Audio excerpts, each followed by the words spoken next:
She crossed 1,000 miles to marry a man who didn't exist. When Adelaide Briggs stepped off the stagecoach in Montana, she expected a soft-spoken, 62-year-old widower. Instead, she was handed a contract, a leather whip, and a man with a scar from his ear to his jaw, who had spent 7 years making sure no woman ever got close to him. Wade Calloway didn't want a wife, and Adelaide refused to be the one who walked away. Welcome back.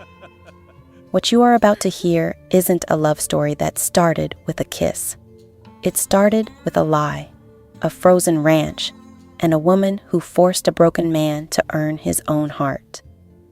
Adelaide Briggs had never been the type to stay quiet.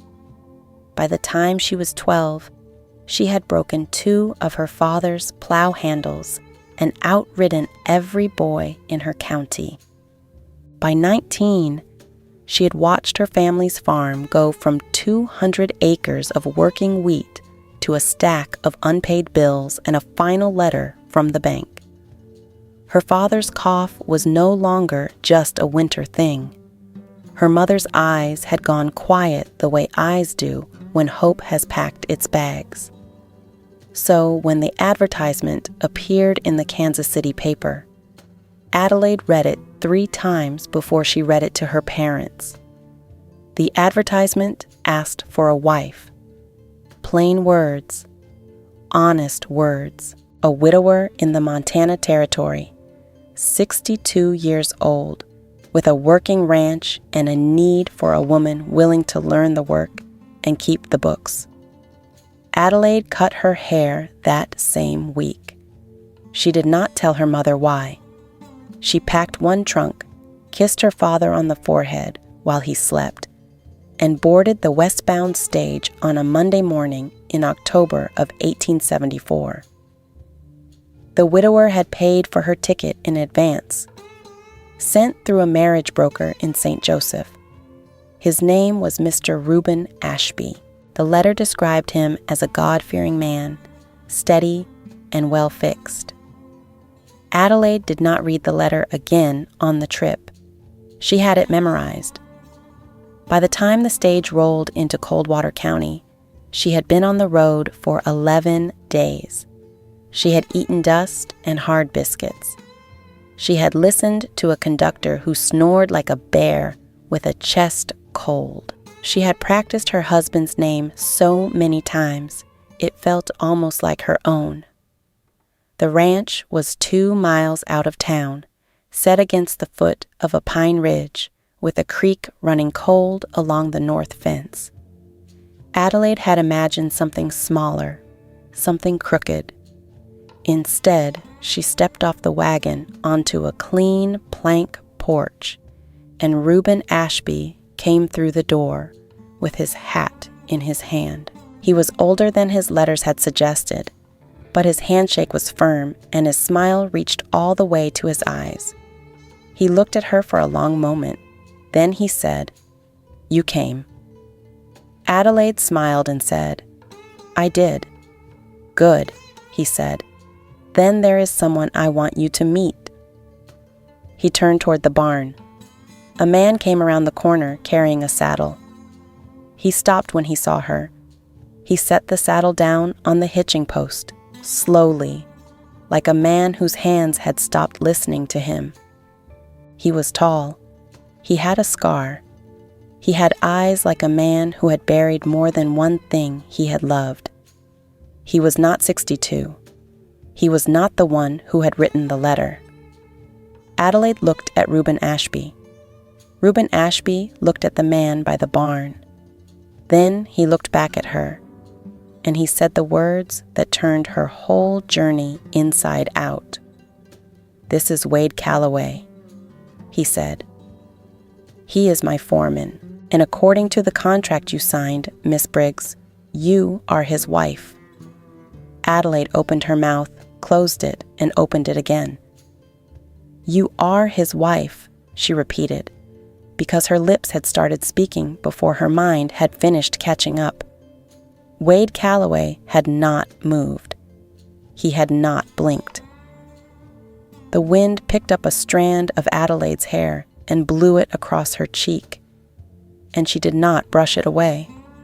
She had a feeling she was going to have to keep her hands free. Now, here is where it gets interesting, because Wade Calloway did not want a wife. He had already buried one, and he was not about to let some mail-order cowgirl from Kansas City walk into his kitchen and pretend she belonged there. Or so he thought. Let us see what happened next. For a long moment, nobody said a word. The wind had nothing to do with it. Wade Calloway looked at Adelaide the way a man looks at a fence post he did not order. Then he looked at Reuben. "You bought me a wife," he said. "I did not ask for a wife." "I know," said Reuben. "She is here now." "Then send her back." "I cannot," said Reuben. "She is all the money I have left, and the contract says she is yours." Wade looked at Adelaide again. He looked at her like he was trying to read the price off her. Adelaide did not flinch. "I am not going back," she said. "The contract says I am yours. I will honor the contract, but I am not your wife until you earn the title." Wade's mouth did something that was not quite a smile. "Earn it," he said. "Fine. Start with the south pasture." The heifers broke through the fence again. He turned and walked toward the barn without waiting for an answer. Adelaide picked up her trunk with both hands, walked up the 3 steps of the porch, and carried it into the cabin herself. The cabin was small and clean. 2 rooms, a wood stove, a window that looked out over the north fence. Reuben had set out clean linens on the bed and put a fresh candle on the table. Adelaide set her trunk down, took off her traveling dress, and put on the wool work shirt and canvas trousers she had packed at the bottom. Then she went out to fix the fence. That was the first day. By the second week, Adelaide had mended 4 sections of fence, helped brand 30 head of cattle, and learned the names of every horse on the place. By the second week, Wade had said maybe 6 words to her, all of them about work. By the second month, the snow had come in earnest. The ranch was buried under a foot of it. The work was no longer a question of skill. It was a question of whether your fingers still bent in the morning. Adelaide's fingers did not always bend. She did not complain. She got up before Wade did. She fed the stock. She split wood. She cooked the supper. Reuben still ate at the head of the table, half blind, never once seeing what she had put on his plate. Wade ate in silence. He watched her from the corner of his eye when he thought she was not looking. She was always looking. One night in late November, a storm came in so cold it froze the water in the horse trough before Adelaide could finish filling it. She was still outside, hands raw, when Wade came around the corner of the barn. He did not say anything. He took the bucket from her hand, picked up the axe she had set against the fence, and split the ice in 2 clean strokes. He set the bucket down in front of her. He did not look at her. He said, "Go inside.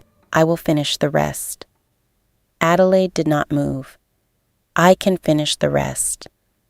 "I know you can," he said. "That is not the point." "Then what is the point?" Wade looked at her then.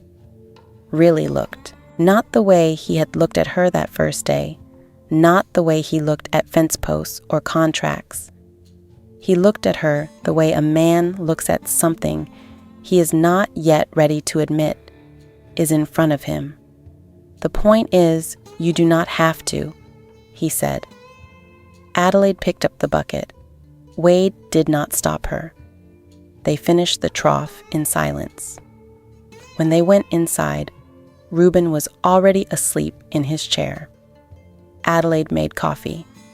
Wade sat at the table across from her and did not drink his. He just sat there. After a long time, he said, "How old are you?" 20, Adelaide said. "I was 19 when I was married the first time." He did not say anything else. He just looked at his coffee. Adelaide looked at her coffee. The candle on the table burned down to a stub. Neither of them moved to replace it.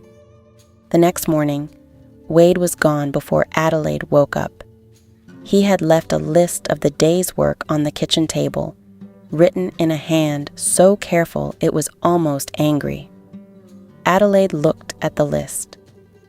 At the bottom, in smaller letters, he had written, "Wear the heavier coat, the blue one." Adelaide did not own a heavier coat. She owned the canvas coat she had been wearing since the day she arrived. She went out to the porch to look for the blue coat. It was hanging on the post by the door, with a wool scarf folded over the rail. Adelaide put it on. The coat smelled like pipe smoke and pine. The sleeves were too long by a hand. She did not take it off. 3 days later, Reuben Ashby did not wake up. Adelaide found him in his chair with the paper still open on his lap and his coffee still half warm. Wade carried him out to the cottonwoods behind the cabin and dug the grave himself. He did not let Adelaide help. He did not let anyone help. He dug for 2 days. He came inside at night and sat at the table without speaking. Adelaide brought him food. He did not eat. She brought him coffee. He did not drink it. On the third night, she sat down across from him and said, "I will bury you too, if you keep this up." Wade looked at her. He did not say anything. He ate. Spring came late that year. The snow did not break until the second week of April, and when it did, the river came up so fast it took out the south bridge. Wade went to fix it. He did not come back when he said he would. Adelaide took a horse and went looking for him. She found him on the wrong side of the river, ankle broken, lying half in the water with his saddle for a pillow. She got him across by tying his good leg to the saddle horn and leading the horse through the shallows. It took her 3 hours. When they got to the cabin, Wade was shaking so hard he could not speak. Adelaide built the fire. She set his ankle. She made him drink the coffee. She sat on the floor next to his chair and did not move until he fell asleep. Wade slept for 11 hours. When he woke up, Adelaide was still on the floor. Her head was against the leg of his chair. Wade did not wake her. He sat there for a long time and watched her breathe. He did not know he was smiling. The next morning, Wade said, "I will take you to the train." Adelaide did not look up from the stove.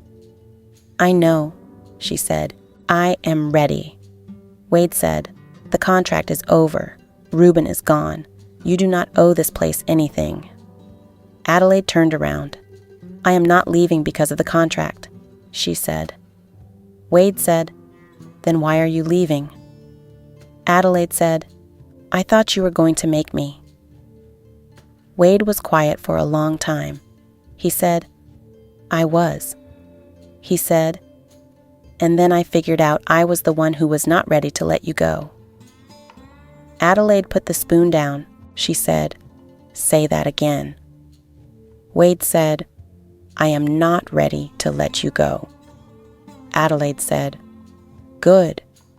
Then sit down, cowboy, and let me show you what a wife is supposed to look like." Wade sat down. What happened next does not belong to the wind, or the porch, or the scar, or the 7 years. What happened next belonged to the two of them, and that is where I will leave it. If you have ever been called too much, or too little, or too late, or too quiet, remember what Adelaide did not do. She did not run. She did not wait for permission. She just stayed, and she let the staying do the work. Sometimes the bravest thing a person can do is refuse to be the one who walks away. Thank you for staying with me through this one. If this story meant something to you, leave me a comment with the word "Esit."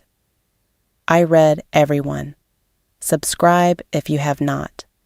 Like the video if you want Wade to get his own story. Ring the bell so you do not miss the next one. I will see you in the next chapter.